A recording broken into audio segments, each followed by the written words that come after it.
Rebonjour à tous. Nous voilà donc rendus au deuxième panel du thème le rôle des élus et le fonctionnement des institutions parlementaires, ce panel porte sur le processus législatif. L'idée débattue sera « Il faut réduire la discipline partisane en permettant des votes libres sur toutes les questions non budgétaires », un sujet qui a été partiellement abordé hier soir par Louise Harel et Peter Milliken.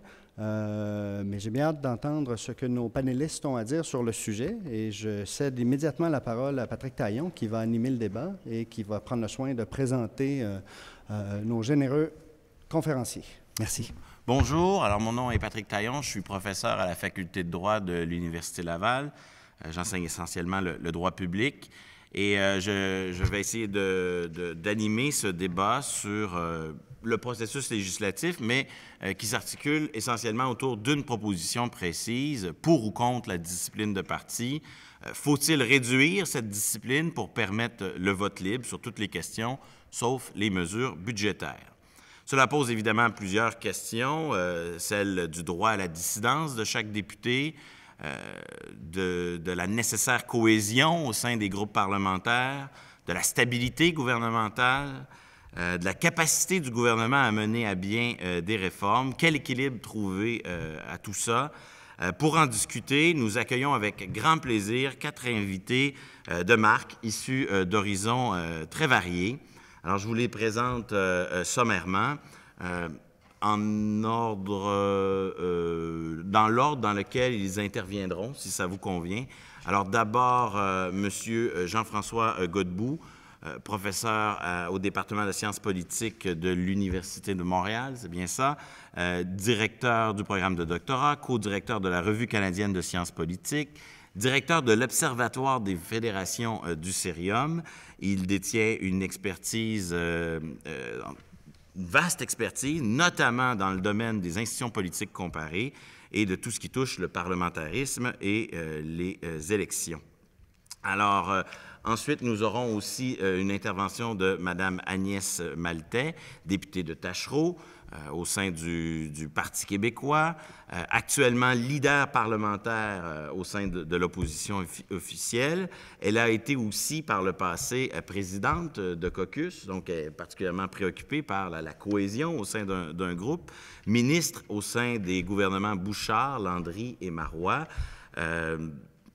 Et évidemment, elle nous entretiendra aujourd'hui, elle aussi, de cette question autour, pour ou contre la discipline de parti. Dans un troisième temps, nous aurons une intervention de Stéphane Dion, député de Ontic-Cartierville, c'est bien ça? Saint-Laurent-Cartierville, pardon, je m'excuse d'avoir déformé le titre de la circonscription. Stéphane Dion est, du moins, je l'espère, chez lui à Québec, ville où il a grandi, où il a fait des études de baccalauréat et de maîtrise avant de faire un doctorat à Paris.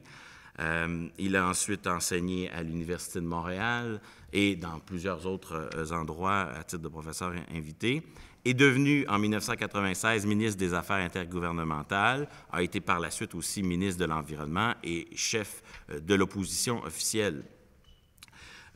Nous sommes d'autant plus heureux de le recevoir aujourd'hui à Québec qu'il est toujours intéressant et stimulant de discuter ou de débattre avec lui. Dans un troisième temps, un membre de la presse, Pierre-Paul Noreau, que vous connaissez tous, qui est membre de l'équipe de direction au sein du quotidien Le Soleil depuis 2000, où vous avez occupé toutes sortes de fonctions, vice-président à l'information, directeur de l'éditorial. Vous avez, c'est pas inintéressant pour une discussion autour des questions du parlementarisme, été aussi correspondant parlementaire à Ottawa de 1986 à 1993. Et évidemment, vous suivez de près les travaux de l'Assemblée nationale depuis toujours, j'imagine. Bref, nous sommes très heureux de pouvoir réunir quatre invités au profil aussi varié pour discuter de cette question de la discipline de parti. Avant de lancer le débat, je me permets d'attirer votre attention sur les résultats du sondage CROP où on voit clairement que 27 des répondants sont très en faveur de réduire la discipline de parti, 40 plutôt en faveur, donc pour un total de 68 de gens en faveur ou très en faveur d'une réduction de la discipline de parti, ce qui m'amène à lancer peut-être la question. Certes, tout le monde semble d'accord pour réduire la discipline de parti, mais comment le faire? Je pense que là, ça devient plus intéressant. Comment réfléchir aux moyens pour arriver à atteindre cet objectif? Sur ça, je cède la parole à mon collègue Jean-François Godbout pour 10 minutes. Oui. Et je tiendrai un discret chronomètre. Et comme si jamais à un moment donné, je chercherai un contact visuel pour vous dire qu'il est le moment de conclure. Qu'il est le temps de conclure. Merci beaucoup, M. Taillon. J'aimerais vous inviter à vous avancer parce que j'ai quelques graphiques à vous présenter. C'est relativement petit. Si vous voulez prendre des places à l'avant, si vous voulez voir un petit peu les données que j'ai pu amasser sur les votes enregistrés, les votes nominaux au Parlement pour étudier la discipline de parti. Donc, merci beaucoup aux organisateurs du colloque avant de commencer. Merci de m'avoir invité aujourd'hui. Je suis très honoré d'être ici parmi vous aujourd'hui pour vous parler du sujet de mes recherches. Donc, j'étudie la discipline de parti, non seulement au Canada, également au Québec, mais aussi dans d'autres régimes parlementaires, en France, en Angleterre, en Afrique du Sud, en Australie, en Nouvelle-Zélande et, bien entendu, aux États-Unis où j'ai étudié. Donc, on a entendu beaucoup parler hier soir, si vous avez été au souper, et ce matin et hier après-midi, de l'importance de la discipline de parti pour expliquer le comportement des élus au Parlement. Mais qu'en est-il réellement du niveau de discipline? Là? Parce qu'on parle de discipline lorsqu'on étudie où on observe les votes nominaux enregistrés, les votes enregistrés au Parlement, ce qu'on appelle les divisions au Parlement fédéral, à l'Assemblée nationale, les votes nominaux, pardon. Mais est-ce qu'on peut voir dans ces votes-là, aujourd'hui, une dissension? Est-ce que certains membres s'opposent à leur parti officiellement en Chambre ou ils suivent toujours la ligne de parti? On parle beaucoup d'une époque, d'une période qu'on a appelée l'âge d'or du parlementarisme, qui était à la fin du 19e siècle, début du 20e siècle, où les députés pouvaient agir comme ils le voulaient en Chambre, introduire des motions, blâmer le gouvernement, même s'ils étaient membres du parti au pouvoir. Et il semblerait que cet âge d'or a disparu à un certain moment. Puis on en est venu à une situation où les partis sont devenus très, très, très disciplinés. Et la question que moi, je me pose dans mes recherches, c'est qu'est-ce qui explique ce changement-là? Alors, pour commencer, vous voyez ici, vous avez devant vous une mesure qui rapporte la cohésion du parti ministériel au Parlement fédéral de 1867 à 2011. Donc, ce sont des données qui sont calculées à partir de tous les votes enregistrés dans le parti ministériel à chaque Parlement. Et j'ai calculé avec mes assistants, ça a été très long, ça a pris 7 ans, le nombre de fois que des députés du parti ministériel ou de d'autres partis auraient voté contre la ligne du parti. Et là, comme vous pouvez voir, disons à la droite, à votre gauche, disons qu'en 1867, on avait beaucoup plus de dissension parce que cet indice-là, plus il se rapproche de 1, plus il y a une unité, une cohésion élevée. 1 étant, il n'y a pas de dissension, et plus on se rapproche de 0, plus il y aurait une division 50-50 au sein du parti. Donc, vous voyez qu'il y a une augmentation exponentielle, surtout à partir des années 40 au Canada. Et là, on assiste à une situation où la cohésion partisane est très élevée au Parlement fédéral. C'est la même chose au Québec. Ce sont les données de mon collègue Louis Massicotte que j'ai reproduit aujourd'hui pour vous. Louis Massicotte de l'Université Laval, qui a étudié cette question-là également. Ces données s'arrêtent dans les années 90, donc s'il y a des étudiants ici qui sont intéressés à poursuivre la collecte, là, qui viennent me voir après, on pourra travailler ensemble. Mais bref, ça pour dire qu'au Canada, là, on parle de Duplessis, vous voyez, on arrive à une cohésion au niveau du parti ministériel extrêmement élevée à partir des années 40. Et donc là, on entend aujourd'hui, ouais, les partis politiques, ils sont beaucoup plus disciplinés qu'il y a 20, 30 ans. Or, ce n'est pas le cas. Là. Vous voyez que dans les années 40, sous Duplessis, Adélard-Godbout, on commençait à en arriver à une situation où on avait une cohésion partisane très élevée.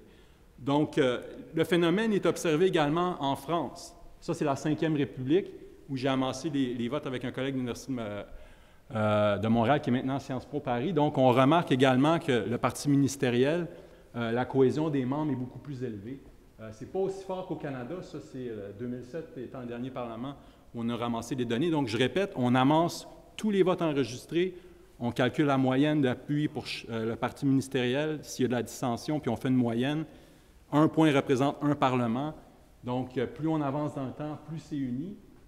Et souvenez-vous, la France, si vous connaissez un peu l'histoire de la République française, la Troisième République, Quatrième République, c'est très instable. Monsieur de Gaulle-Debré, les pères fondateurs de la Cinquième République, introduisent des dispositions dans la Constitution pour consolider l'unité partisane et on remarque que ça a fonctionné. Enfin, même chose aux États-Unis, ça c'est une mesure différente. J'ai pris ça d'un papier, je m'excuse, que j'ai écrit, c'est en anglais.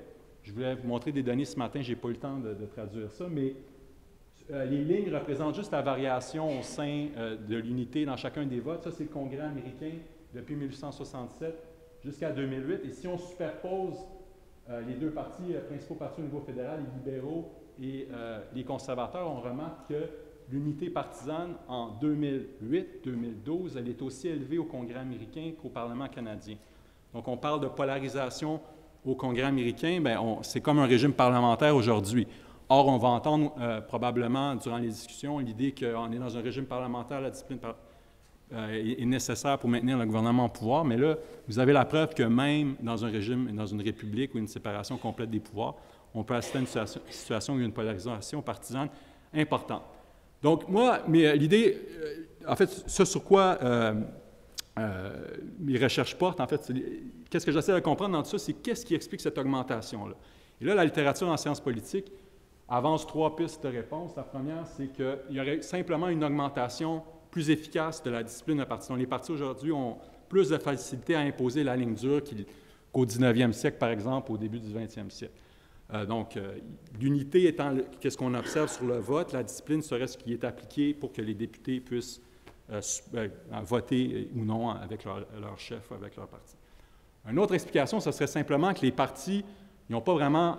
en fait, la discipline, les outils pour discipliner, ça n'a pas beaucoup changé, mais que les partis aujourd'hui sont beaucoup plus idéologiques. Donc, les membres d'un même caucus sont plus portés à voter ensemble en faveur des motions avancées par leur chef.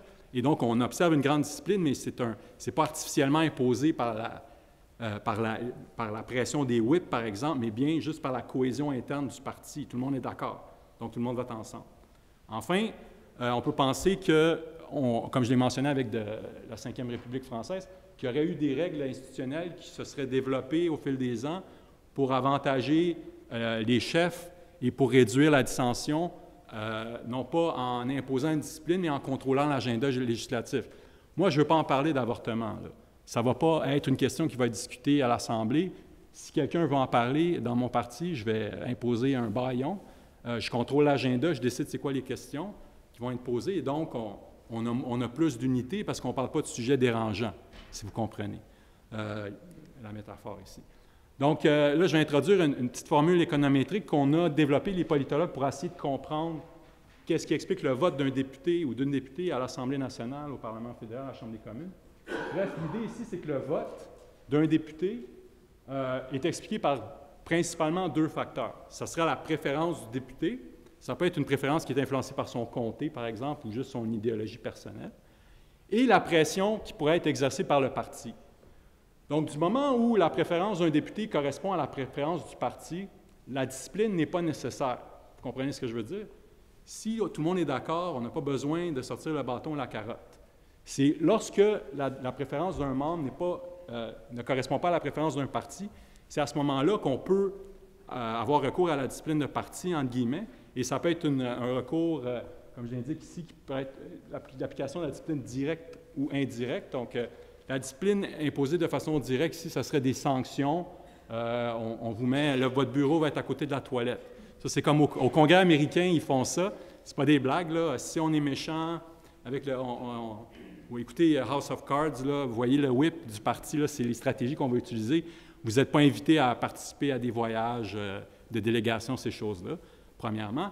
Deuxièmement, on peut vous récompenser. Si vous êtes un loyal soldat, on peut vous promouvoir dans le bon comité, on peut même vous pouvez finir ministre, par exemple. Indirectement, ici, c'est au niveau du contrôle. Qui est dans mon parti? Si je contrôle mes associations de comté, je peux décider qui peut, on en entend parler un petit peu aussi présentement avec les élections fédérales, qui peut se présenter dans les comtés. Bien, si on choisit des gens qu'on sait qui vont penser comme le chef ou la chef du parti, c'est plus facile après ça d'imposer la discipline. Si l'association de comté a plus d'influence, elle peut envoyer des membres de parti qui sont un peu plus, disons, moins loyaux. Enfin, l'autre aspect, c'est vraiment le contrôle de l'agenda législatif. J'en ai parlé. Là, on peut s'assurer, avec les règles institutionnelles, de ne pas parler de trop de motions qui pourraient, disons, créer de la dissension au sein des partis. Donc, je vais vous donner un exemple ici de l'effet que l'agenda législatif pourrait avoir. Là, je compare l'unité partisane. Le pointillé représente les motions introduites par les députés qui ne sont pas membres du cabinet, versus les motions qui sont introduites seulement par les membres du gouvernement. Et ce sont les votes nominaux qui ont rapport à chacun. En fait, je fais la moyenne par parlement, mais je différencie que ce soit un vote sur une motion du gouvernement ou une motion d'un autre député. Ça peut être un député du parti du gouvernement ministériel, mais qui ne siège pas au cabinet. Et là, ce qu'on remarque, c'est que, bien entendu, la discipline est beaucoup moins élevée l'unité, partisane est beaucoup moins élevée lorsque ce sont des motions qui ne proviennent pas du cabinet. Et sans grande surprise, on remarque que le nombre de motions introduites par des députés, j'en parlais plutôt avec ma question là, sur les mercredis des députés, au 19e siècle, au 20e siècle, il y en avait beaucoup plus. Les députés derrière moi avaient beaucoup plus d'opportunités d'introduire des motions qui pouvaient mener à un vote. Et donc, ça générait beaucoup plus de dissensions. Or, aujourd'hui, à cause que l'État québécois, on en est fiers, ça prend beaucoup de temps à le gérer, il y a beaucoup de votes qui se rapportent de temps qui doit être consacré aux affaires gouvernementales. Au 19e siècle, on devait introduire des motions, par exemple, pour incorporer des chemins de fer, ces choses-là, ça pouvait varier. L'État n'était pas très développé. Évidemment, j'ai plein d'autres choses à vous dire, mais il ne me reste plus de temps. Vous pouvez prendre une seconde pour conclure. Mais comme bon professeur d'université, je suis habitué de parler pendant 3 heures sans être interrompu par personne. Non, c'est pas vrai, mais disons que en gros, je pense qu'il y a un paradoxe, puis je vais conclure là-dessus. Je voulais ajouter d'autres choses, je reviendrai dans la période de questions, mais pour moi, il y a un paradoxe parce que d'un côté, on voudrait qu'il y ait moins de discipline pour augmenter pour qu'il y ait une meilleure représentation des citoyens au Parlement. Là, tout le monde est d'accord avec ça. On est dans un système parlementaire, représentation géographique. C'est britannique, cette idée-là. On amène des députés au Parlement qui représentent leur comté. S'ils votent comme leur chef, leur parti le dicte, est-ce qu'ils représentent véritablement les intérêts de comté, les membres du parti dans le comté ou le parti au national? Et c'est sûr que en réduisant la discipline de parti, en permettant plus de votes libres, par exemple, en introduisant, on va en parler, je suis sûr, différentes lignes de whip pour qu'il y ait un peu plus de liberté, on va augmenter cette représentation dyadique. Et ça pourrait combattre le déficit démocratique. Mais en contrepartie, et là je conclue là-dessus, il y a aussi une tendance qui nous... En fait, pas une tendance, mais disons, il y a une logique à avoir beaucoup de discipline de parti parce que ça augmente la stabilité des gouvernements dans un premier temps. Si les députés, il y a beaucoup de dissensions, je prends toujours l'exemple du Canada uni. Avant la Confédération, il y a eu 5 gouvernements, avant la Grande Coalition, 5 gouvernements en 4 ans qui sont changés parce que les députés il n'y avait pas de ligne de parti, tout le monde votait d'un bord et de l'autre. La 4e République française, c'est un autre exemple où ça peut amener... donc, il y a quelque chose de bien là-dedans et ça responsabilise les élus et les partis dans le sens que si moi, je vote contre mon parti parce que je ne suis pas d'accord avec mon parti, je peux toujours me dire « Ah, bien écoutez, c'est les politiques du gouvernement, je ne suis pas responsable, j'ai voté contre, mais qui est responsable? » En fait, l'électeur, lui ou elle, va aller aux urnes et se dire « Bon, mon député, il représente mes intérêts, mais il est dans ce parti-là que je n'aime pas, alors qu'est-ce que je fais exactement? » Avec une ligne de parti, on sait où s'en tenir. Et sur ce point, je vous remercie pour votre... voici mon adresse de courriel pour votre attention. Merci beaucoup. Ça brise le cœur d'interrompre une présentation aussi intéressante. Je m'en excuse. Accueillons maintenant Agnès Maltais, pour une présentation d'une dizaine de minutes également. Je chercherai au bout de 10 minutes un contact visuel pour vous inviter à conclure. D'accord. Alors, le vote libre. Pourquoi cette question? Puisque le vote est toujours libre. La véritable question, c'est pourquoi les députés utilisent-ils si peu ce droit?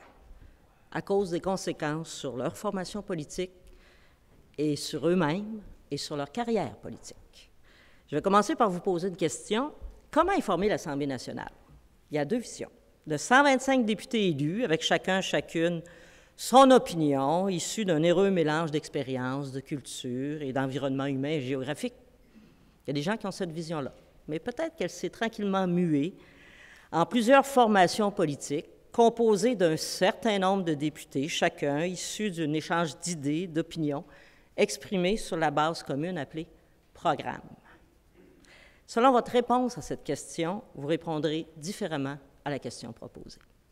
Personnellement, même si je crois toujours que le vote est libre, mais qu'on a beaucoup de difficultés à l'utiliser, qui est à peu près inutilisable dans le système actuel, la discipline partisane est beaucoup trop stricte pour les députés. Pas pour les ministres, mais beaucoup trop stricte. Il y a dans notre députation aujourd'hui beaucoup plus d'intelligence que ce que l'on veut en dire ou le montrer.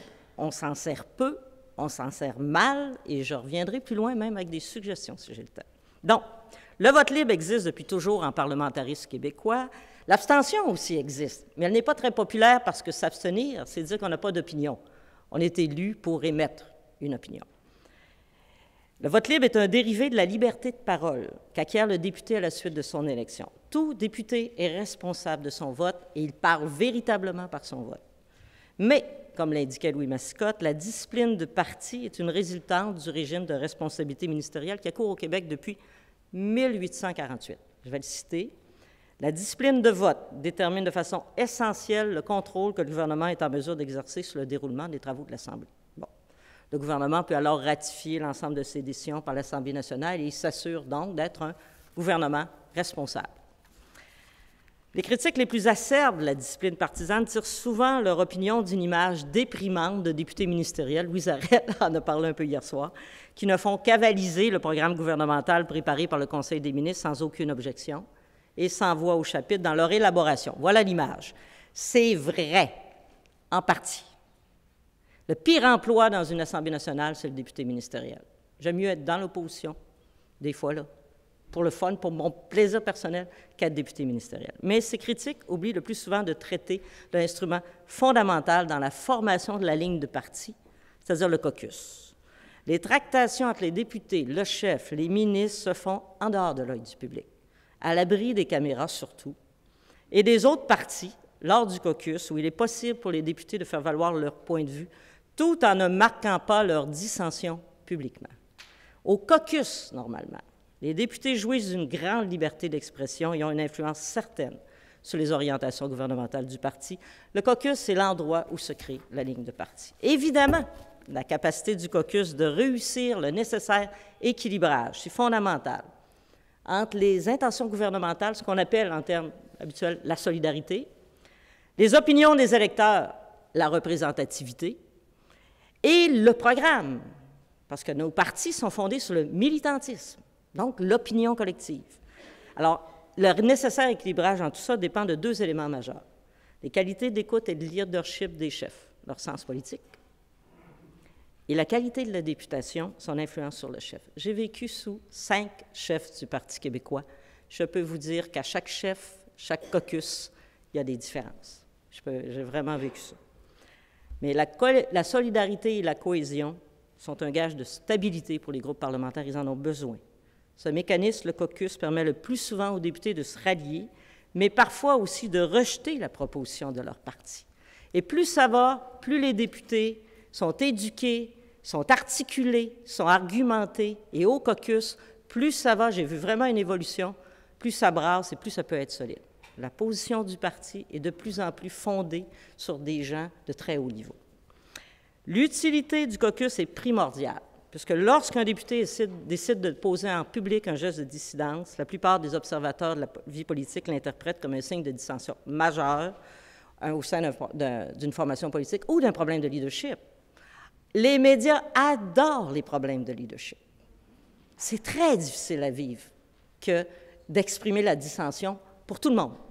Pour tout le monde. Alors, dans notre univers public et ultra-médiatisé, il faut éviter la cacophonie. La contestation du leadership peut être catastrophique. Elle se fait à l'intérieur du caucus, toutefois. Il est arrivé dans le passé que des députés décident de ne pas se rallier au caucus. Je vois ici Louise Arel, qui en 82 s'est levé et a voté contre son gouvernement. Je vois ici Fatima Ouda-Pépin, qui a été, je vais dire mon opinion, éjectée de son caucus pour avoir émis une opinion différente de son caucus. Donc, ça existe. Je vous le dis, le vote libre existe, mais on en paie le prix. De fait, depuis quelques années, on discute du vote libre, surtout pour des questions morales ou religieuses. On n'a qu'à penser à la question de mourir dans la dignité, pilotée par ma collègue Véronique Yvon. Des députés libéraux ont voté contre. C'est un vote libre. Position morale personnelle ou vulnérabilité face à ses électeurs? Posons-nous la question sur les votes libres. Morale. Je suis de celles qui croient que les votes libres sur des questions morales, comme la peine de mort, le droit à l'avortement, sont susceptibles de provoquer des reculs dans la société. N'oubliez pas que la peine de mort, par exemple, est souhaitée encore par beaucoup de monde. C'est encore une position peut-être pas majoritaire, mais très forte à certains moments. Il ne faut pas prendre les députés vulnérables sur ces questions. La ligne de parti permet de protéger les avancées de la société. On l'oublie, ça. Les détracteurs de la ligne de parti aussi oublient de parler de à quel point la ligne de parti a permis de faire avancer la société. Louise Arel parlait hier de la loi sur le partage du patrimoine. J'ai vécu personnellement le débat sur l'union civile et les nouvelles règles de filiation de Paul Bégin. Sans caucus, sans ligne de parti, jamais ces avancées n'auraient été atteintes. Il y a des moments où il faut protéger les députés de leurs électeurs. C'est fou ce que je vais vous dire, là. Mais il y a vraiment des moments où ils sont vulnérables. Et la ligne de parti permet de traverser ce mur devant des décisions parfois impopulaires, mais fondamentales pour nos droits. Alors, en terminant, permettez-moi de revenir sur ma question initiale. Le député est-il un individu représentant sa communauté à l'Assemblée nationale ou le représentant de son parti? Ils se doivent d'assumer ces deux versions d'action politique. À l'approche d'une élection, tout candidat, surtout le député sortant ou la députée sortante, devra justifier l'ensemble des décisions prises par son parti, tant auprès de ses militants que de ses électeurs.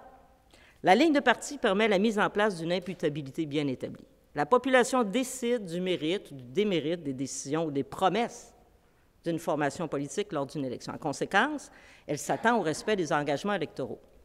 Proposition. Ou enfin, essayons d'ouvrir les visières.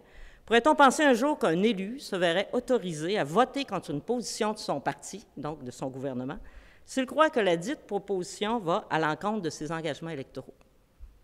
Est-ce qu'il y aurait, par exemple, 5 engagements électoraux sur lesquels le premier ministre dirait là-dessus, c'est un vote obligatoire, puis en dehors de ces votes-là, si des députés considèrent que c'est à l'encontre des engagements électoraux, on pourrait voter? Ça va prendre tout un changement de culture, je vous le dis. Dans la même logique, il semble impossible qu'un député vote en constante opposition avec l'équipe dont il fait partie. Et de façon contraire aux orientations, ça ferait en sorte qu'on remette en question son appartenance à sa formation politique à la prochaine élection. Donc,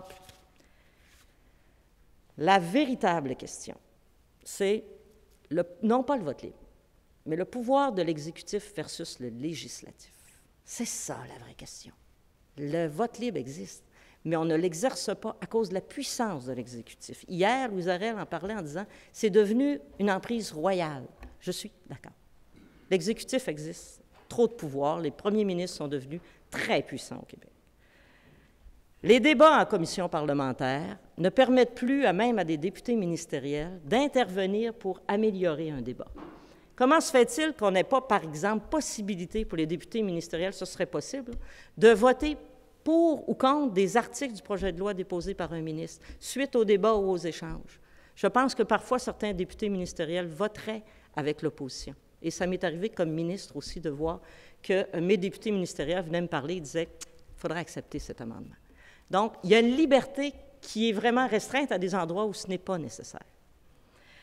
Donc, le cynisme est là parce que l'exécutif est fort, les engagements électoraux ne sont plus surveillés, ne sont pas respectés. On n'est même pas de capacité pour les députés ministériels d'intervenir en commission parlementaire et de voter librement. Imaginez à l'Assemblée nationale devant les caméras. Il faut absolument enlever, moi je pense, du pouvoir à l'exécutif si on veut en arriver à une plus grande liberté pour les députés. Et évidemment, les gens ne se satisfont plus de voter aux 4 ans. Notre population est très éduquée maintenant, comparée au passé. Et ils n'acceptent pas de n'avoir leur mot à dire qu'aux 4 ans. Il va falloir établir une forme de démocratie participative. Ça ne sera pas en une journée. Mais plus je vois les générations monter, plus ils se considèrent comme des citoyens et des citoyennes participant à la démocratie. Et ils refusent cette idée que pendant 4 ans, ils doivent se taire. Alors nous allons, je vais conclure là-dessus, il faut revoir la démocratie pour répondre à cette attente des jeunes générations. Merci.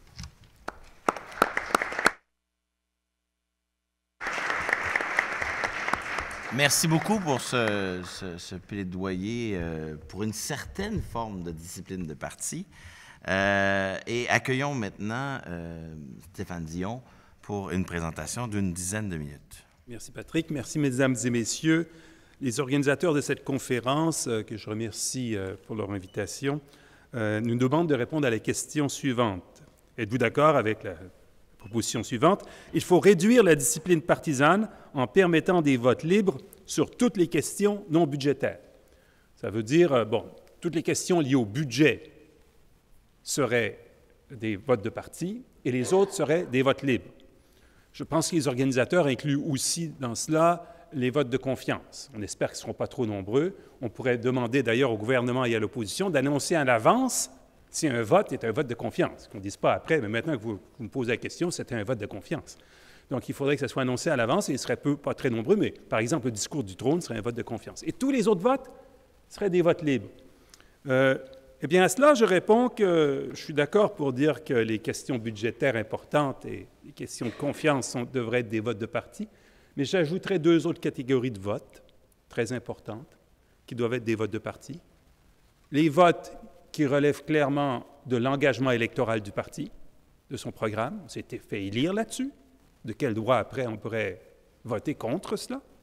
Et deuxièmement, les votes qui engagent la philosophie fondamentale du parti en question. Dans mon cas, c'est assez simple, les libéraux fédéraux, ce seraient les votes qui relèvent de la Charte des droits et libertés du Canada.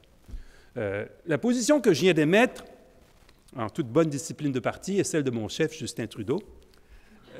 Mais je n'ai pas de difficulté à la faire mienne, je la défendais bien avant, je la défendais même quand j'étais professeur à l'Université de Montréal. Donc, il me faut justifier auprès de vous pourquoi j'ajoute 2 catégories de votes, les votes qui relèvent de l'engagement électoral et les votes qui relèvent de la philosophie fondamentale.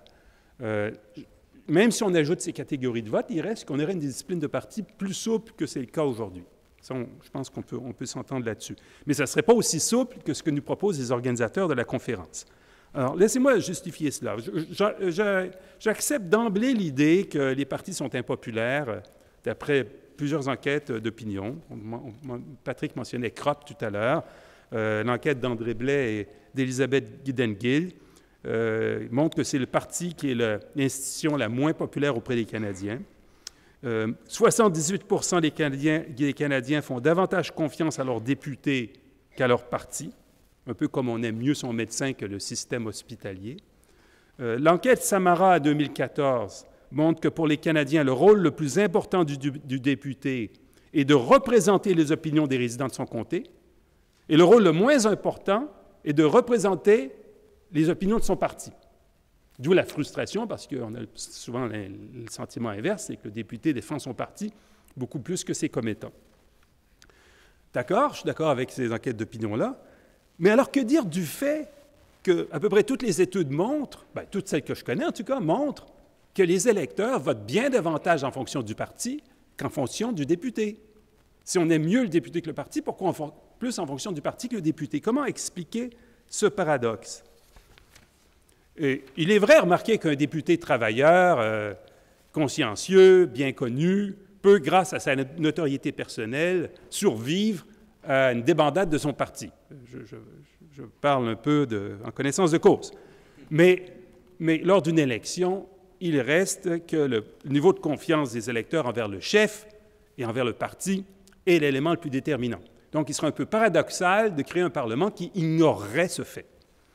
Prenons l'indice de sondage 3 under 8, qui est bien connu au Canada. Pour faire ses prédictions, son auteur, Éric Grenier, accorde aux députés sortants, en certaines circonstances, une prime qui peut aller jusqu'à 10 %. Attention, il s'agit de pourcentage et non pas de points de pourcentage. Ça veut dire que si vous pensez que le parti va faire 40 %, dans les meilleures circonstances, on va donner aux candidats sortants, aux députés sortants, 44 %. D'accord?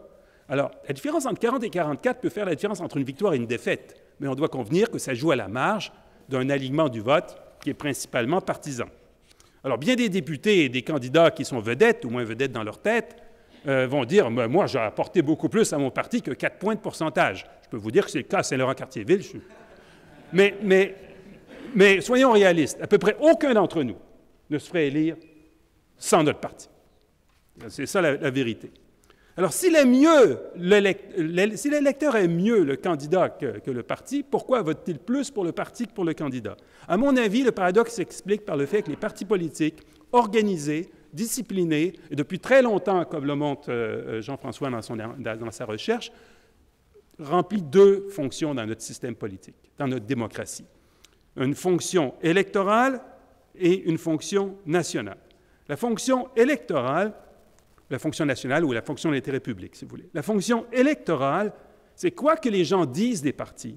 S'ils votent davantage en fonction de l'allégeance partisane que de la personnalité des candidats, c'est que ça les arrange, les électeurs. Ils n'ont pas le temps d'étudier chaque candidat, de le connaître ou de la connaître sa personnalité. Ce n'est pas réaliste de penser qu'à part les grands mordus de la politique que nous sommes, la plupart des gens ont le temps de faire ça. Ce n'est pas vrai. Ils vont se concentrer sur la personnalité des chefs. Et quant aux grandes orientations, les partis leur donnent des orientations qu'ils connaissent. Tandis que étudier le programme de chaque candidat n'est pas réaliste. Et étudier les grandes lignes, ce qui ressort des débats à travers les partis, ça, c'est beaucoup plus à la portée de l'électeur. Et c'est donc pourquoi les gens votent en fonction des partis. Ça leur convient très bien. Le candidat est un ajout dans leur réflexion. Mais le parti leur donne des grandes orientations et le chef leur donne la personnalité d'un personnage qui aura une très grande importance sur leur vie. Maintenant, la fonction d'intérêt national, je ne dis pas que si tous les votes étaient libres, les députés ne voteraient qu'en fonction de leur comté, pour chaque vote en Chambre, mais l'incitation serait très forte, comme l'a dit Mme Maltais. Et les partis permettent l'agrégation des intérêts locaux en vue d'avoir des stratégies nationales. Sans les partis organisés disciplinés, ça serait à peu près impossible d'y arriver. C'est pour ça que les électeurs le pressentent, si vous voulez. Ils n'aiment pas les partis, leur chute partisane et leur dogmatisme, mais ils sentent bien qu'il y a quelque chose de logique à avoir des équipes. Et que pour arriver à quelque chose, il faut travailler en équipe.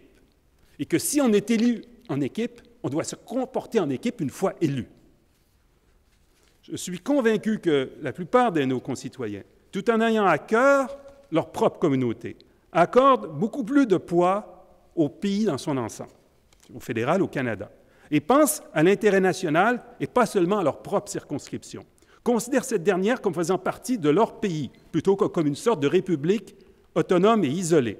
Pour la plupart des électeurs, ça veut dire que leur député doit agir en bon législateur, non seulement pour leur comté, mais pour les autres comtés aussi. En tout cas, c'est ce que mes électeurs me disent.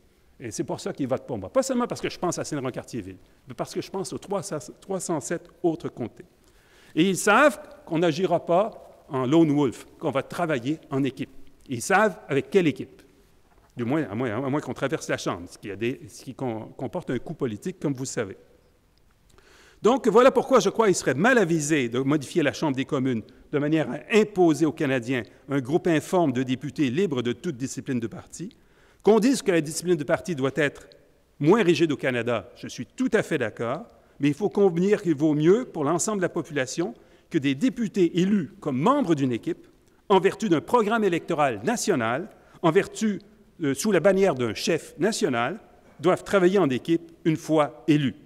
D'ailleurs, ma propre expérience au sein du Parti libéral du Canada, de 19 ans maintenant, m'a enseigné qu'on aurait tort de voir dans la ligne de parti la volonté d'un chef omnipotent.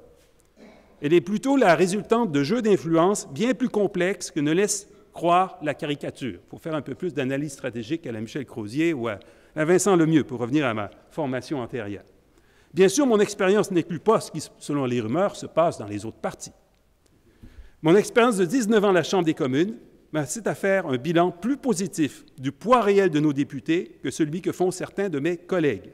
J'ai la conviction que, du moins au Parti libéral, un député qui étudie bien ses dossiers, qui s'intéresse activement au bien-être de ses commettants et de l'ensemble de la population, qui effectue les consultations nécessaires et qui s'inscrit dans le sens de la philosophie générale de son parti, arrivera souvent à infléchir les positions de son groupe parlementaire et de son chef dans le sens de ses propres propositions.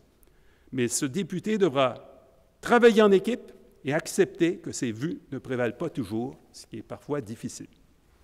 En somme, s'il est vrai que les députés fédéraux canadiens sont aujourd'hui trop astreints à la discipline de parti, et je comprends que c'est le sentiment aussi à l'Assemblée nationale du Québec, et à l'autorité des chefs, il n'en s'ensuit pas que plus les députés pourront agir à leur guise, plus les Canadiens auront confiance en leurs institutions parlementaires.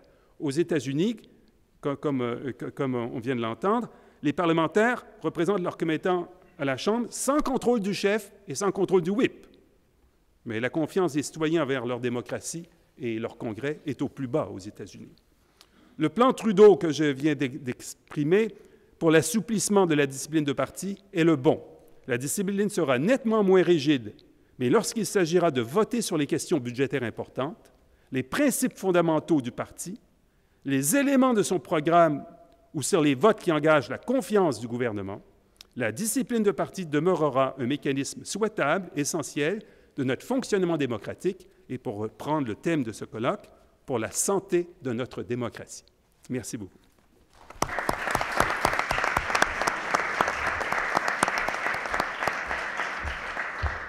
Merci pour cette très belle présentation et merci. J'ai l'impression que vous avez une horloge intérieure. Vous avez tout naturellement respecté le temps qui vous était alloué. Oui, manifestement. Alors, le dernier mot reviendra à la presse. Hein. C'est souvent les membres de la presse qui ont le dernier mot dans la vie politique, surtout les chroniqueurs et éditorialistes. Peut-être que vous ne serez pas... Évidemment, c'est les électeurs, ultimement, qui ont le dernier mot, mais entre les élections, on pourrait dire que la presse a souvent le dernier mot sur le regard de l'action, pour poser un regard sur l'action des acteurs politiques. Alors, accueillons maintenant, sans plus tarder, Pierre-Paul Noreau pour une présentation d'une dizaine de minutes. Alors, merci. Je ne suis pas certain qu'on a vraiment le dernier mot remarqué. Et comme il y a un certain éventail dans les médias, il y a aussi différentes vues. Donc, je pense que tout le monde s'exprime et le dernier mot appartient à celui qui vote. Le vote libre, un vote libre, moins de discipline.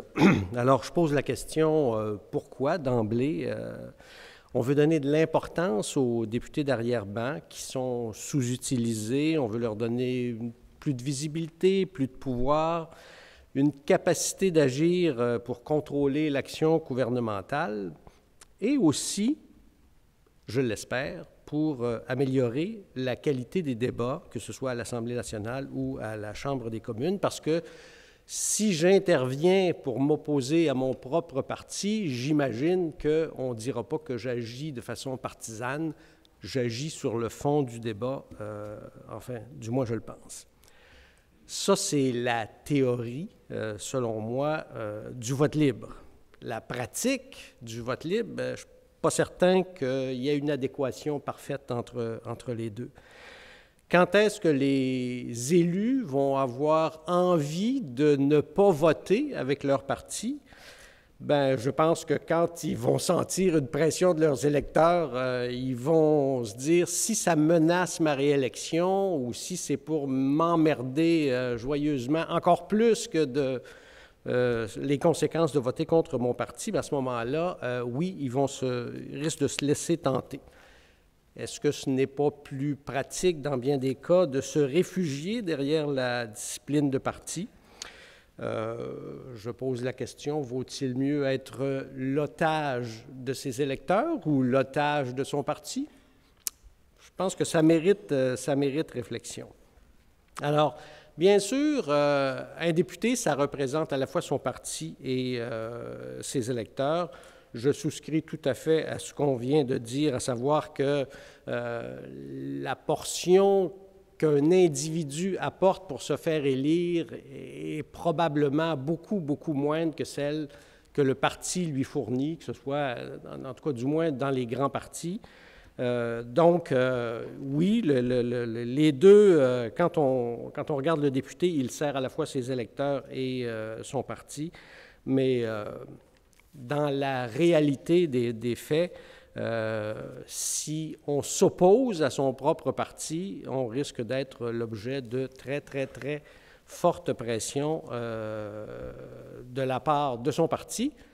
Et si on trahit ses électeurs alors qu'il existe un vote libre, s'il existe un vote libre, s'il existe une possibilité, bien alors le député devient à ce moment-là l'objet de pressions extérieures, c'est-à-dire que tout ce qu'il y a de groupe de pression sur des grands dossiers va trouver là une cible forte intéressante, j'en suis persuadé, c'est-à-dire que, par exemple, sur un dossier qui implique de l'environnement ou des grands bouleversements, que ce soit qu'on veuille passer une autoroute à travers champs et bousculer tout ce qui existe, on aura beaucoup de pression qui sera faite sur les députés de la part de groupes externes. Et à ce moment-là, je ne pense pas que ce soit quelque chose que tous les députés souhaitent. On peut devenir effectivement très vulnérable à ces pressions-là aussi. Alors, est-ce que c'est... Je me dis, quand j'analyse ce qui risque de se passer, je plaide l'intérêt général. Je me dis, je ne crois pas que l'intérêt général soit la somme des intérêts particuliers. Donc, si les députés sont trop sensibles à ce qui se passe par les groupes de pression ou par leurs électeurs qui sont en désaccord avec certaines politiques, bien à ce moment-là, l'intérêt commun, est-ce qu'il est mieux servi? Je pose encore une fois la question. Il y a une chose qui m'apparaît certaine, c'est que s'il y a une menace de vote libre, si cette menace-là existe, le comportement des gouvernements va changer. Ils vont en être fragilisés, ils vont en devenir plus vulnérables, ils vont devenir plus prudents. Est-ce que c'est souhaitable? Une autre question. Ceux qui sont partisans des gouvernements efficaces, de ceux qui font bouger les choses, de ceux qui bousculent, je ne suis pas certain que cette levée de la discipline de parti soit quelque chose qui serve bien le souhait d'un gouvernement qui change des choses, qui fait progresser des choses. Quand je regarde actuellement, que ce soit le gouvernement Couillard ou le gouvernement Harper, je ne pense pas qu'ils agiraient de la même façon exactement s'il y avait une véritable culture du vote libre. Je ne suis pas certain. Je regarde M. Harper, qui a un contrôle inouï, à mon avis, sur la machine. S'il y avait la possibilité d'un vote libre au Québec, notamment sur certaines questions, il me semble que ça changerait, ça pourrait changer quelque chose. Est-ce que ça le changerait? Je ne sais pas, mais il y aurait un potentiel. Est-ce que les députés eux-mêmes le veulent vraiment? Le sondage qui a été fait suggère 68 % de gens qui sont ouverts à ça. Moi, ça fait 40 ans que j'observe la politique. Je ne vois qu'un sport d'équipe dans ça. Là. Je vois vraiment une norme autour de la partisanerie. Alors, oui, on veut un vote libre, mais en même temps, gare à celui qui s'écarte. Pierre Paradis, qui a joué le mouton noir pendant une secousse, il a mangé son pain noir pendant une saprée secousse. C'est ça aussi, la dissidence à l'heure actuelle. Ce qui me désole personnellement, c'est que j'ai côtoyé des hommes et des femmes politiques intelligents, sensés, ouverts, qui devenaient outrageusement partisans et qui pouvaient même faire preuve d'une mauvaise foi assez crasse une fois qu'on est rendu dans l'enceinte et qu'on débat. Tu leur parles à l'extérieur et tu les regardes agir à l'intérieur et tu as l'impression que tu ne parles pas à la même personne. Alors, une fois qu'il y aura des dissidences, on a posé la question, qu'est-ce que la presse fera de ces dissidences? On s'en régalera, je vous le promets. mais on s'en régalera parce qu'on est aussi les témoins de ce qu'en diront les autres partis. Vous savez, le rôle des médias, c'est, oui, d'analyser, ça c'est le rôle chic, mais le rôle premier, c'est d'être les témoins de ce qui se passe et de le répercuter. Alors, que quelqu'un vote contre son chef, eh bien, l'opposition fera sans doute remarquer que voilà un affront absolument inacceptable et qui démontre la dissension, et il y aura sans doute un journaliste pour le répercuter. Alors, après tous ces bémols, comme vous le sentez, je n'achète pas l'idée de la discipline, que ça va changer les choses fondamentalement. Et pourtant, je suis d'accord avec l'idée qu'on puisse permettre des votes libres. Vous savez, je suis partisan d'une certaine théorie qui est la suivante. La vie est une spirale. La vie est une spirale, elle n'est pas parfaite. C'est une spirale qui bouge un peu. Et plus on avance, il me semble qu'on retient certaines leçons, pas toutes, mais certaines. Et c'est pourquoi je dis, si on veut que la culture change, si on veut que la manière de travailler change, nécessairement, il faut changer certaines règles et nécessairement, il faut entrouvrir la porte quelque part. Et oui, ouvrir la porte sur la discipline de parti me semble être une idée qui pourrait être porteuse. Oui, ça peut fragiliser les gouvernements, mais je crois qu'il y a lieu et je crois que c'est possible d'avoir des débats plus productifs, plus utiles, qui permettent, vous savez, on le voit, malheureusement, on assiste à ça dans des commissions parlementaires. C'est faux que dire que les journalistes n'assistent plus à aucune commission parlementaire.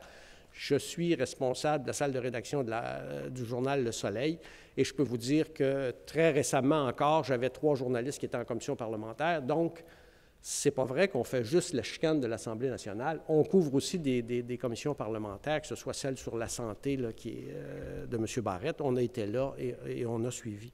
Bref, ce que je dis, est-ce que nous, de la presse, on va se régaler de la dissidence, mais ce n'est pas vrai qu'on est absent de tout autre débat.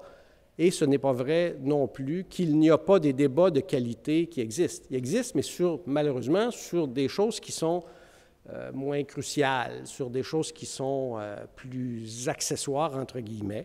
Le plus beau moment auquel nous avons assisté récemment, c'est évidemment celui où Mme Yvon a réussi à rallier des députés et des ministres à une discussion saine et sereine. Ça s'explique, à mon avis, parce qu'il n'y a pas d'argent à faire avec mourir dans la dignité, il n'y a pas d'argent politique à faire avec ça, et ça s'explique aussi par la personnalité particulière de Mme Yvon, qui est une personnalité qui est beaucoup moins partisane dans toute sa déclinaison, que ce soit à l'Assemblée nationale ou que ce soit à l'extérieur, et qui est aussi capable d'écouter et qui a fait son travail. Hein. Elle a fait son travail de coulisses et tout ça. Donc, je conclus en vous disant, je ne sais pas s'il y aura de grosses retombées à l'ouverture et à un élargissement. Je ne sais pas. Mais je suis certainement prêt à prendre ce pari-là. Ça me semble logique. Il y a à l'Assemblée nationale, il y a à la Chambre des communes des gens qui ont une grande valeur, qu'on exploite peu, ou en tout cas pas suffisamment. Et voilà, ça serait une occasion. C'est pas, vous savez, pour moi, ce n'est pas le vote qui est important, c'est la menace du vote de dissidence. C'est ça qui peut changer des comportements. Ça le changerait très certainement dans le cas où un gouvernement serait avec une plus courte majorité. On a connu des gouvernements avec de petites majorités. Dans ces cas-là, ça changerait certainement. Et ces comportements-là, là, qu'on soit dans l'opposition, qu'on soit au pouvoir, à un moment donné, oui, on influence. Quand le ministre Kenney répond, même s'il répond avec toute son idéologie, mais au moins il répond, puis que je compare au ministre Pierre Poilievre, qui est absolument obtus. Et on pourrait changer le carton, comme le disait M. Dion, et ça ne changerait absolument rien. C'est de la mauvaise foi, on ne veut pas répondre. Alors voilà ce que j'avais à dire là-dessus. Merci.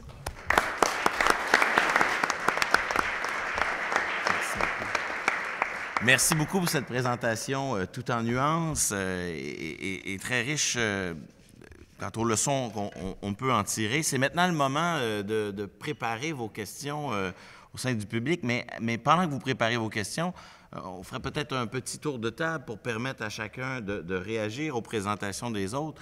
Il ressort assez clairement que plusieurs d'entre vous semblaient favorables à assouplir la ligne de parti, même si tout le monde demeure conscient qu'elle a une nécessité. Là, personne tombe dans l'idéal un peu naïf de croire qu'elle pourrait être totalement éliminée. Je me permets, pour lancer la discussion, de peut-être faire un pont entre la présentation de Mme Maltais et celle de M. Dion. Le juriste en moi se dit comment modifier ce qui, formellement, n'existe pas. C'est-à-dire que rien dans la Constitution du Canada, rien dans les règles du droit parlementaire impose cette ligne de parti. Les théories classiques de la représentation sont même hostiles à cette ligne de parti-là.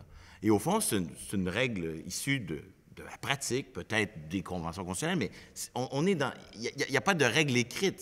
C'est un mode de survie que les groupes ont développé. C'est une façon de travailler ensemble qui s'est mis en place. Donc, comment faire pour changer ce qui n'existe pas? C'est un peu la leçon que je tirais de votre présentation. Je sais que dans le cas du Parti libéral, vous avez un plan pour changer des règles qui n'existent pas. C'est un peu la même chose avec la réforme du Sénat. Non, je le dis pour provoquer, mais même chose avec la réforme du Sénat. Hein. La stratégie qui a été retenue par votre groupe, c'est de tenter des réformes qui visent à changer les façons de faire plutôt que les règles. Alors, je lancerai peut-être la discussion là-dessus. Comment procéder? Jusqu'où aller, on commence à voir où chacun loge, mais comment pourrait-on s'y prendre? Je ne sais pas qui veut... Peut-être, Louise Arel expliquait hier qu'à l'Assemblée nationale, la façon de changer les règlements ou les règles d'usage est d'avoir une période transitoire pour l'essayer, pour voir. Ce qui coûte moins cher au Parlement. Là, on ne fait pas jurisprudence, donc c'est une errance, on réagit. Alors, l'innovation a un prix. Il va falloir que certains paient ce prix. C'est très difficile comme formation politique. J'ai moi-même, beaucoup de gens le savent, projet de loi 204, projet de loi privé, vote libre, des parlementaires sont intervenus. Pour rappeler tout le monde, c'est l'histoire de l'amphithéâtre qui est un bel exemple. Il y a eu vote libre, certains de mes collègues sont encore à mes côtés, ont voté contre moi, mais c'est un projet de loi privé. Pourquoi déjà ne pas dire sur tous les projets de loi privés, vote libre? On n'a pas besoin, ce n'est pas dans nos programmes politiques, ce n'est pas dans nos formations, on ne remet pas en question. Mais ça a créé tout un débat, tout le monde regardait qui allait voter contre. Le sujet n'était même plus le sujet de fond, le sujet était qui est pour, qui est contre, et c'était une contestation du leadership de notre chef. Donc, malheureusement, on a arrêté. Mais là, on l'avait payé, le prix de l'innovation. Il aurait fallu continuer. Il faudrait décréter que, par exemple, tous les projets de loi privés sont à vote libre, et il faut que ça continue. Sinon, une fois que le prix d'innovation est payé, il faut continuer. On n'a pas trouvé le moyen de continuer. Monsieur Dion? Oui, merci. Je pense qu'il y a les règles et les attitudes. Touchant les règles, il y a les règles de l'institution elle-même, l'Assemblée, le Parlement, et les règles de chaque parti. Pour ce qui est des règles de l'Assemblée, elle doit s'inscrire dans un plan d'ensemble. J'ai proposé tout à l'heure qu'il y ait comme règle que si c'est un vote de confiance, ça devrait être dit à l'avance. Ça aiderait beaucoup. Il faut renforcer l'autonomie des commissions ou des comités, au fédéral on appelle ça des comités, mais des commissions parlementaires. Parce que c'est là qu'il se crée une complicité interpartisane où chaque comité développe son propre rythme. Et ça aide beaucoup les députés d'arrière-blanc à développer une personnalité, une expertise dans différents domaines. Bon, ça, je n'ai pas le temps de développer, mais on comprend bien qu'on ne peut pas extraire la discipline de parti d'un ensemble de changements dans le cas de mon parti, on serait très déterminé à mettre en place. En ce qui concerne les règles dans chaque parti, je crois que la première chose qu'il faudrait convenir, c'est que la justification est sur l'épaule du chef qui veut établir une discipline de parti, ou du caucus. Il ne faut pas croire que la discipline de parti vient forcément du chef. C'est parfois le caucus qui le demande. On ne veut surtout pas être libre là-dessus, pour les raisons que Mme Maltais mentionnait tout à l'heure. Alors, il faudrait dire, ceux qui veulent un vote discipliné plutôt qu'un vote libre doivent le justifier. Et voici les critères de justification. Est-ce que c'était dans le programme du parti? Est-ce que c'est vraiment la philosophie de notre parti? Et est-ce que ça peut mettre en danger la survie du gouvernement et son budget? Ce sont les 4 critères qui, à mon avis, devraient permettre de dire, oui, dans ce cas-ci, on fera un vote de parti, soit pour l'exécutif lui-même si on est au gouvernement, c'est-à-dire donc les ministres, soit pour les ministres et l'ensemble des députés. Et finalement, il y a l'attitude. Et là, je serais peut-être un peu partisan. Mais si les enquêtes d'opinion montrent une détérioration dans la dernière décennie de la confiance des Canadiens envers leur démocratie, ce n'est pas parce que les règles ont changé en 10 ans, c'est parce que le leadership a changé. Et j'ai interrogé mes collègues NPD qui étaient de l'opposition sous les libéraux et sous le gouvernement actuel, et ils vous diront qu'il y a beaucoup, beaucoup de choses qui ont changé, dont la liberté que les députés ont de travailler en commission parlementaire. Si le seul travail des comités parlementaires devient impossible, si les députés ministériels qui sont dans vous sont des robots qui viennent là, qui lèvent la main, qui sortent et qui n'engagent pas de conversation avec vous sur la substance des choses, il devient impossible d'avoir des travaux en comité. Tout ce que vous avez à faire, c'est un rapport dissident qui sera perçu comme un rapport partisan. Donc, c'est une attitude que le leadership doit avoir. Est-ce qu'on a comme chef d'État, chef de gouvernement, quelqu'un qui respecte l'institution parlementaire ou qui la considère comme un obstacle? Monsieur Godbout et ensuite M. Noreau. Donc, si je peux me permettre peut-être un rappel, si on augmente les opportunités d'avoir des votes libres, on relâche la discipline partisane, ça ne veut pas nécessairement dire que les députés vont cesser d'appuyer leur parti en Chambre. Donc, c'est très important pour 3 raisons. Dans un premier temps, comme je l'ai mentionné plus tôt, les règles de l'agenda peuvent être manipulées par les chefs de parti, le gouvernement, pour que les motions, finalement, qui sont votées soient des motions qui font l'unanimité au sein des partis. Deuxièmement, les caucus peuvent être idéologiquement cohésifs. Tout le monde est d'accord. Donc, on ne va pas chicaner en public parce qu'on est tous d'accord sur ces enjeux-là. Et avec la multiplication des partis, Dieu sait qu'il y en a beaucoup au Québec, il y en a quand même plusieurs au Parlement. On a une représentation idéologique différente, de différents points de vue. Donc, à l'époque où il y avait 2 principaux partis qui s'affrontaient, un à gauche, un à droite, c'est normal qu'il y en avait des fois qui se retrouvaient un peu dans le milieu. Mais là, on a 3, 4 partis, des plus petits caucus qui sont plus cohésifs. Les gens travaillent plus ensemble, donc, bien entendu, ils s'entendent probablement plus que dans un grand caucus, mais aussi, on défend les mêmes idéaux. Et même, certaines de mes recherches démontrent que une des raisons qui explique la multiplication des partis au Parlement fédéral, c'est justement l'imposition de la ligne dure. On a arrêté de permettre aux députés de voter contre les chefs. Qu'est-ce que les députés ont fait?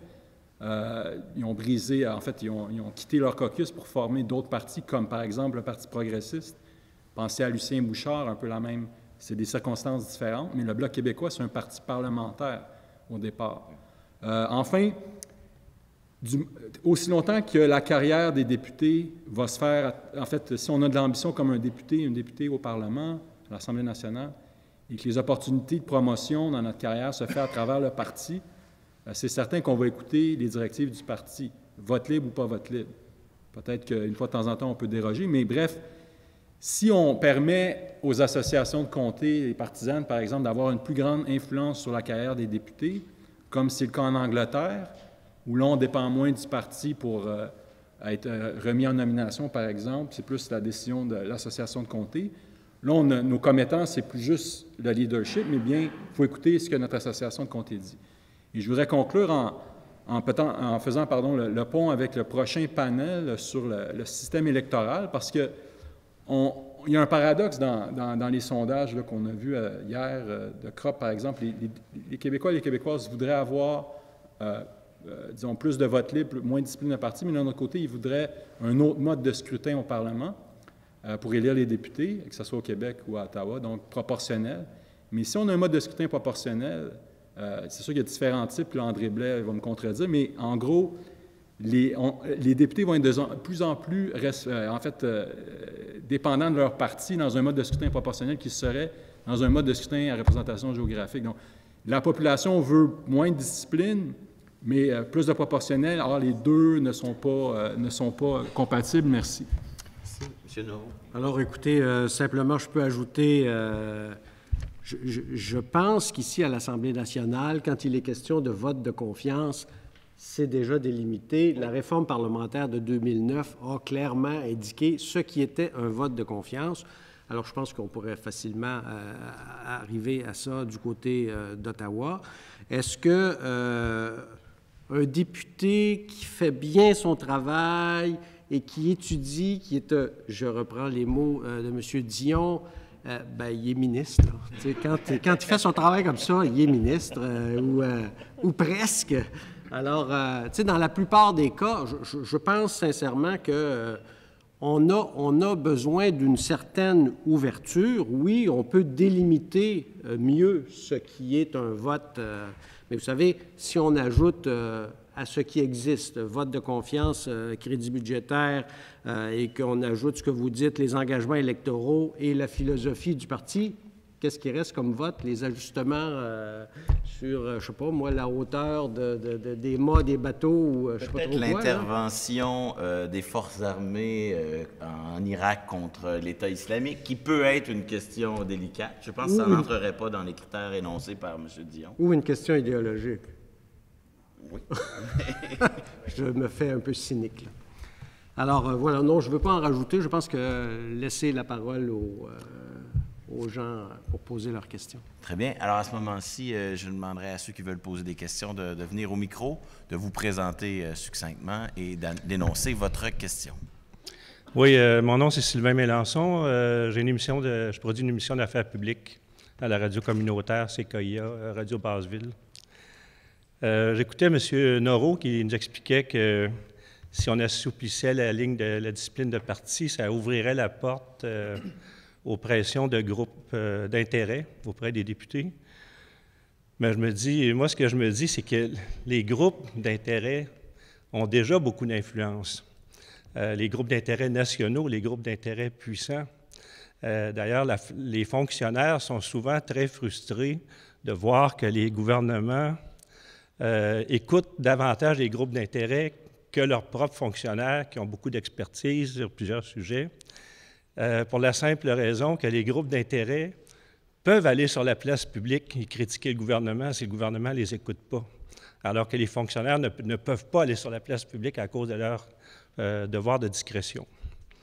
Alors, s'il y avait davantage un assouplissement de la discipline de parti, je pense qu'il pourrait y avoir plus de groupes d'intérêt régionaux, locaux ou des groupes d'intérêt moins puissants qui auraient une influence, pas nécessairement sur le parti globalement, mais sur certains députés.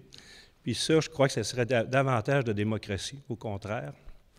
Alors, puis un autre petit point, moi j'aimerais ça que les médias d'information traitent les divergences d'opinion des députés, qu'ils les appellent des divergences et non pas des dissensions. Ce serait peut-être moins vendeur, là, mais alors, c'est ça. Peut-être sur le dernier point. Les deux points, en fait. Ouais. Écoutez, je souscris à ce que vous dites, à savoir que, il y aurait certainement, en l'absence d'une discipline de parti, il y aurait certainement des groupes d'intérêt locaux qui auraient, locaux ou régionaux, qui auraient une influence qu'ils n'ont pas à l'heure actuelle. D'accord avec vous. Ce qui m'inquiète, c'est pas ça. C'est que les groupes nationaux d'intérêt dont vous parlez, qui ont une influence sur le gouvernement, bien là, il y aurait une cible supplémentaire pour faire jouer le gouvernement. Alors moi, ce que je dis, c'est on ouvre la porte. Vous savez, un système avec lequel je ne suis pas en accord du tout, c'est le système américain, puisque l'argent mène tout. Alors, si moi, j'ai un pipeline à faire passer quelque part, et je sais que le député un tel, je peux avoir de la marge de manœuvre dessus, je vais jouer dessus avec tout le Bataclan que je peux mettre et tout l'argent que j'ai. Alors, c'est ça qui m'inquiète. J'en ai, et j'ai conclu de cette manière-là. Je souhaite un assouplissement de la discipline de parti, parce que oui, je pense qu'à un moment donné, si on veut améliorer la qualité du débat, il faut avoir davantage d'arguments. Il faut que ça vienne d'un peu partout. Vous excuserez mon scepticisme malgré tout. Oui, je veux ça parce que je sais qu'il faut qu'on avance, mais je reste sceptique des conséquences de ça. Je pense qu'on risque trop de manipuler. Pour ce qui est du rôle des médias, comme je l'ai dit, dans un premier temps, nous avons une obligation de faire écho à ce qui se passe. On est d'abord et avant tout des témoins. Les qualificatifs, souvent, on reprend ceux qui sont utilisés par l'opposition ou par le parti au pouvoir. C'est sûr qu'en analyse, on peut faire mieux, en éditorial, on peut faire mieux, et je souscris à l'idée qu'on doit faire mieux. Est-ce que quelqu'un veut ajouter quelque chose rapidement, ou sinon je passe à la prochaine question? Allez-y. Merci. Eugénie de Sigoulet, Université de Sherbrooke. Je vais un petit peu rebondir, mais en faisant le parallèle avec d'autres choses qui ont été dites. Effectivement, on dit souvent qu'aux États-Unis, les groupes de pression ont beaucoup plus de poids parce qu'il n'y aurait pas de ligne de parti. Pourtant, M. Godbout nous a clairement présenté des résultats qui démontrent qu'il y a une certaine discipline de parti qui s'impose malgré ça. Donc, ma question est la suivante. Est-ce que c'est un mythe, dans le sens que est-ce qu'il y a effectivement plus de pressions qui sont faites, mais que ces pressions restent un peu sans effet? Et donc, ma question est la suivante. Est-ce que vous avez senti, par exemple, M. Dion, Mme Matet, une plus grande force ou une plus grande pression de ces groupes-là dans les cas où le vote était annoncé comme étant libre? Et là, je pense notamment au vote sur le mariage gay ou d'autres votes importants de ce type-là. Est-ce qu'on a senti cette pression-là? Merci. M. Dion, Mme Matet? Je pense que c'est les coûts. Ça n'a rien à voir. Aux États-Unis, c'est des montants d'argent dont on ne peut pas imaginer qui sont investis dans le lobbying à Washington. Pourquoi? Parce qu'il faut convaincre chaque sénateur et chaque représentant, Chambre des représentants. Alors que chez nous, très vite, on comprend à peu près comment les alignements vont se faire.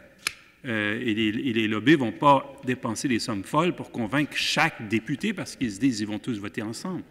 Donc, il y a des coûts énormes à aller dans un système informe où il n'y a pas de discipline à travers de grands groupes parlementaires. Il n'y a pas d'augmentation de la pression, mais il y a une diversification des sources de pression. Je dirais que ça se dilue, mais il y a, entre autres, le marché du lobbyisme qui a grandi, qui s'est accru énormément. Il y a beaucoup de systèmes de lobbyisme maintenant qui fait que nous avons des gens qui viennent au nom de plusieurs groupes d'intérêt de compagnies nous rencontrer. Je veux juste ajouter une petite chose sur les groupes d'intérêt locaux ou régionaux.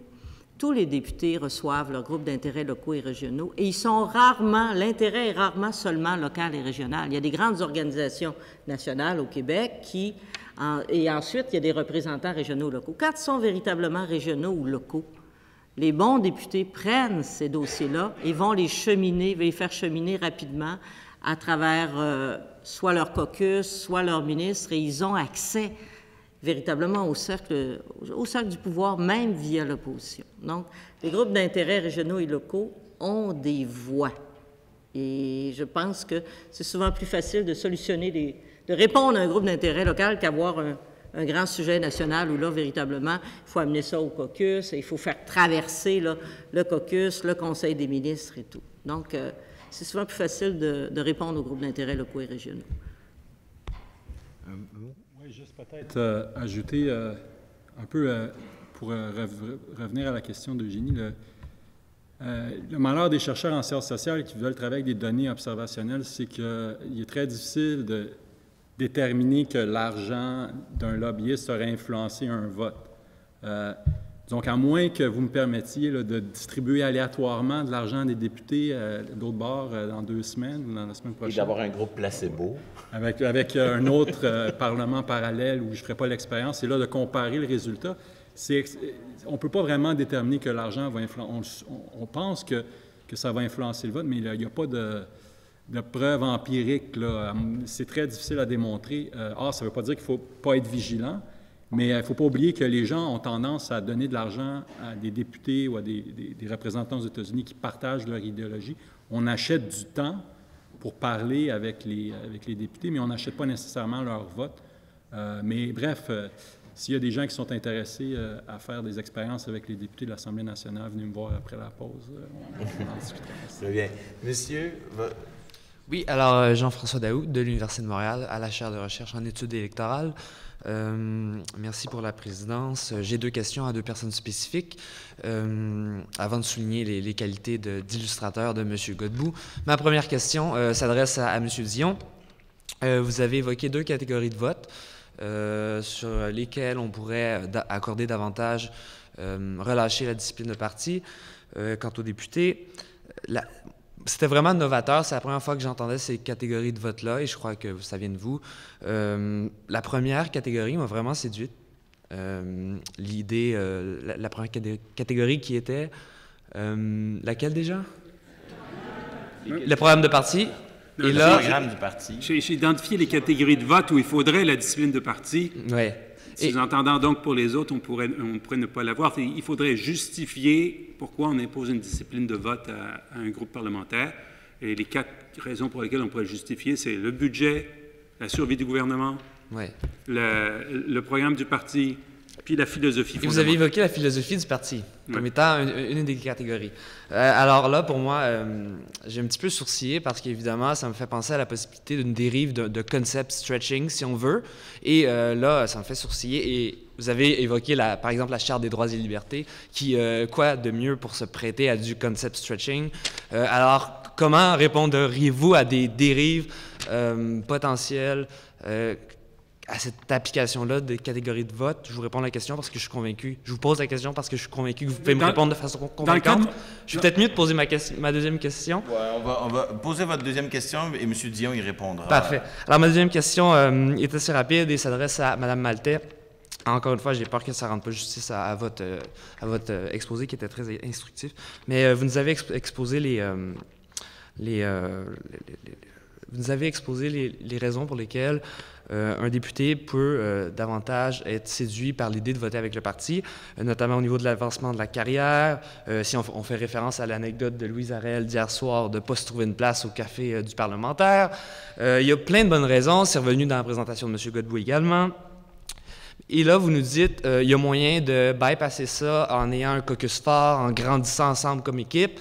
Mais je n'ai pas vu en quoi cette structure-là je dirais pas de domination, mais de hiérarchie qui intéresse beaucoup les médias, ne peut pas se recréer de façon consciente ou non à l'intérieur même d'un caucus. Donc, votre idée m'apparaît très intéressante, m'apparaît plausible, mais vous ne m'avez pas convaincu à l'effet que ce n'est pas impossible que la même structure se recrée dans le caucus. Merci. On va y aller dans l'ordre inverse des questions, puisque c'est plus Je ne comprends pas l'idée de structure. Quelle structure voulez-vous retrouver dans le caucus? Je m'excuse. OK. Il y a une pression chez les députés. Ah! Il y a une pression chez les députés OK. Au niveau de l'avancement de la carrière. D'accord.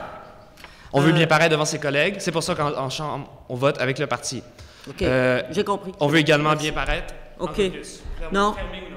Oui. Non, je peux juste vous dire que de tradition d'usage, le caucus est un espace de liberté d'expression et que les personnes qui interviennent bien solidement, même face au chef, vont plutôt avoir peut-être même des possibilités d'avancement dans le parti.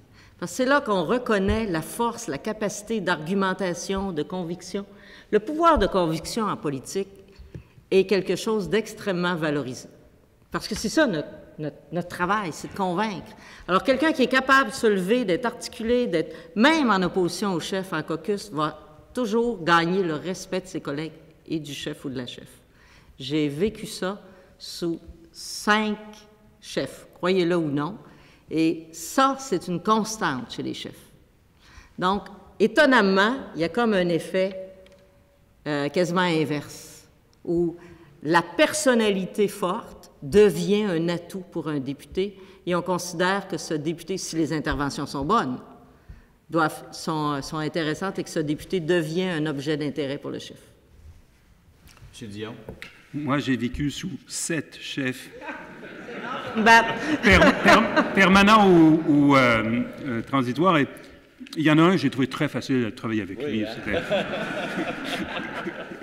Mais votre question, c'est, y a-t-il un risque que cette ce critère, la philosophie fondamentale du parti couvre tout, et puis finalement, on se retrouve comme avant, sans véritable discipline de parti. C'est un risque, mais c'est pour ça que j'insiste sur le mot fondamental.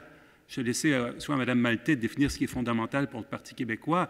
Pour le Parti libéral du Canada, c'est les valeurs qui sont inscrites dans la Charte canadienne des droits et libertés, non, qui sont très précises, et à tel point que nous avons toujours dit que nous, on était contre l'utilisation de la clause dérogatoire ou de la clause non-obstant. Donc, par définition, on ne peut pas permettre un vote libre là-dessus. Quand vous devenez libéral, vous adhérez à ces valeurs-là. C'est pour ça que vous vous présentez comme candidat. Vous ne pouvez pas après prendre la liberté de dire, ben, vous savez, je ne crois pas tellement à cette charte-là. C'est au cœur de la philosophie libérale. Mais si je peux me permettre, vous ne craignez pas que, comme la charte touche à tous les aspects de l'activité étatique, elle puisse devenir donc un moyen de dire qu'il n'y a plus de vote libre parce que toujours... Le critère, il faudrait que vous prouviez que si je vote comme je vote, ça serait renversé par une cour au nom de la charte. D'accord. Très bien. Alors, sur ce, je vois que la période des questions est épuisée. Je vais donc vous remercier tous nos panélistes pour leur très belle présentation. Et j'invite François Gélineau à nous dire un mot sur la suite des choses. Donc, merci à tous les panélistes, merci à tous les participants pour cet avant-midi. Nous allons prendre une pause pour le lunch. Il est presque midi. Nous reprendrons les travaux avec nos 2 derniers panels, dont l'avant-dernier débutera à 13h30. Je vous rappelle, nous avons un lunch donc au restaurant Le Parlementaire. Pour ceux qui ne se sont pas inscrits au lunch, il reste de la place. Vous pouvez aller voir Gabriel Coulombe qui est à l'arrière de la salle et c'est gratuit. Donc, on vous y attend nombreux et pour poursuivre les discussions. Merci.